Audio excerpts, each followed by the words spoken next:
Super exclusive news చూస్తున్నాం. రాజకీయాల్లో శాశ్వత మిత్రులు, శాశ్వత శత్రువులు ఉంటారు. కానీ శత్రువుకు శత్రువు మిత్రుడు అనే సూత్రం మాత్రం ఎప్పుడూ పనిచేస్తుంది. ఇప్పుడు ఏపీ రాజకీయాల్లో సరిగ్గా ఇదే జరుగుతోంది. తెలంగాణ మాజీ సీఎం కేసీఆర్ ఏపీ సీఎం చంద్రబాబుపై చేస్తున్న విమర్శలు వైఎస్ఆర్ కాంగ్రెస్ పార్టీలో కొత్త జోష్ని నింపుతున్నాయి. ఎక్కడో తెలంగాణలో కేసీఆర్ విమర్శల తూటాలు పేలుస్తుంటే ఇక్కడ ఏపీలో వైసీపీ శ్రేణులు టపాసులు కాలుస్తూ సంబరాలు చేసుకుంటున్నాయి. పాలమూరు ప్రాజెక్టుపై కేసీఆర్ మాట్లాడడంలో అర్థం ఉంది. కానీ ఏపీకి సంబంధించిన విశాఖ పెట్టుబడులపై ఆయన సెటైర్లు వేయడం వెనుక ఆంతర్యం ఏంటి? చంద్రబాబుపై కేసీఆర్ చేస్తున్న ఈ దాడి పరోక్షంగా వైసీపీకి మేలు చేయడానికేనా? ఈ అనూహ్య పరిణామంతో వైసీపీలో ఆనందం వెల్లివిరుస్తోంది. తమ రాజకీయ ప్రత్యర్థిని ఒకప్పటి మిత్రుడే టార్గెట్ చేయడంతో వైసీపీకి కొత్త అస్త్రం దొరికినట్లయింది. మరి ఈ విచిత్ర రాజకీయ పరిణామం వెనుక ఉన్న వ్యూహాలేంటి? మాట్లాడదాం. ఇదే అంశానికి సంబంధించి పూర్తి డీటెయిల్స్ మా కరెస్పాండెంట్ నాగేంద్ర అందిస్తారు. నాగేంద్ర, ఎలా చూడాల్సిన అవసరం ఉంది? ఇప్పుడు కేసీఆర్ చేసిన వ్యాఖ్యల్ని ఇటు వైసీపీ సంబరాలు చేసుకుంటోంది. ఎలా చూడాలంటారు?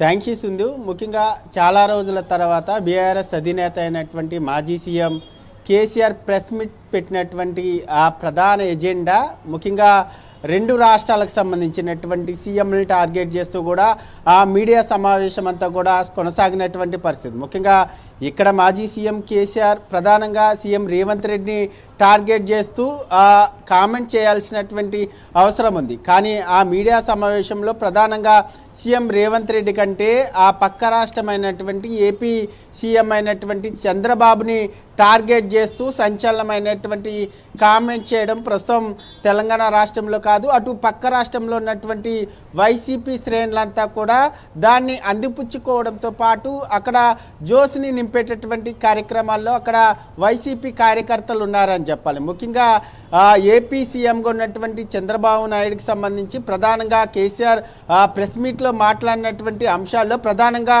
ఉమ్మడి ఆంధ్రప్రదేశ్ నుంచి చంద్రబాబు నాయుడు ఇప్పుడు సీఎంగా కొనసాగుతున్నటువంటి సమయం వరకు ఆయన చేసినటువంటి కార్యక్రమాలపైన ప్రధానంగా ఫోకస్ చేస్తూ ఆయన కామెంట్ చేయడం జరిగింది. దాంట్లో ప్రధానంగా అభివృద్ధికి సంబంధించినటువంటి అంశాలతో పాటు ప్రాజెక్టులకు సంబంధించినటువంటి అంశాలు కానీ అదేవిధంగా పెట్టుబడులకు సంబంధించినటువంటి అంశాలు, ఈ మూడు అంశాల ఎజెండాగా ప్రధానంగా చంద్రబాబుని టార్గెట్ చేయడం జరిగింది. ముఖ్యంగా ఆంధ్రప్రదేశ్ ఆ రాష్ట్రంగా ఏర్పడిన తర్వాత ముఖ్యంగా అక్కడికి సంబంధించినటువంటి అభివృద్ధితో పాటు అక్కడ పెట్టుబడులకు సంబంధించినటువంటి అంశం పైన కీలకమైనటువంటి కామెంట్స్ని కేసీఆర్ చేయడం జరిగింది. దాంట్లో ప్రధానంగా చంద్రబాబు మొదటిసారి సీఎం అయిన తర్వాత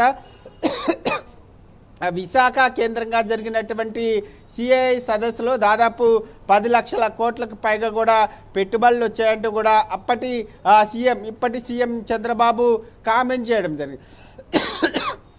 దీనికి సంబంధించినటువంటి అంశంలో కేసీఆర్ ఘాటుగానే కామెంట్ చేయడం జరిగింది. అక్కడ 10 లక్షల కోట్ల పెట్టుబడులు కాదు, కనీసం 10,000 కోట్ల రూపాయలకు సంబంధించినటువంటి పెట్టుబడులు కూడా రాలేదు. అక్కడ కేవలం చిన్న చితక వ్యాపారస్తులకు సంబంధించినటువంటి వాళ్ళతో ఎంఓయూలు కుదుర్చుకున్నారంటూ కూడా కామెంట్ చేయడం పైన ప్రధానంగా వైసీపీ శ్రేణులంతా కూడా అక్కడ సంబరాలు చేసుకుంటూ టపాసులు పేల్చుకుంటున్నటువంటి పరిస్థితి. ముఖ్యంగా ఇక్కడ మీడియా సమావేశంలో కేసీఆర్ మాట్లాడినటువంటి వ్యాఖ్యలను అన్నింటిని కూడా కట్ చేసుకొని మరి అక్కడ సోషల్ మీడియాలో ప్రచారం చేస్తూ కూడా చంద్రబాబు పరిపాలనకు సంబంధించినటువంటి అంశంలో ప్రధానంగా కేసీఆర్ మాట్లాడినటువంటి వీడియోలు అన్నింటినీ కూడా ట్రోల్ చేస్తూ కూడా ప్రచారం చేస్తున్నటువంటి పరిస్థితి. ముఖ్యంగా ఒకవైపు సీఎం కేసీఆర్ అప్పటి జగన్కి మిత్రుడు కావడంతో దానికి సంబంధించినటువంటి అంశంలోనే అక్కడ జగన్కి లబ్ధి చేకూరే విధంగా అదేవిధంగా ఇక్కడ రేవంత్ రెడ్డిని టార్గెట్ చేస్తూ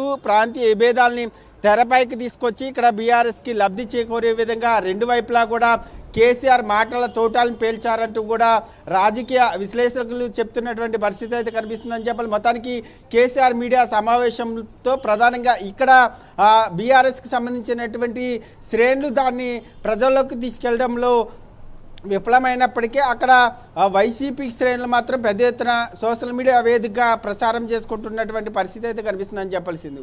రైట్ నాగేంద్ర.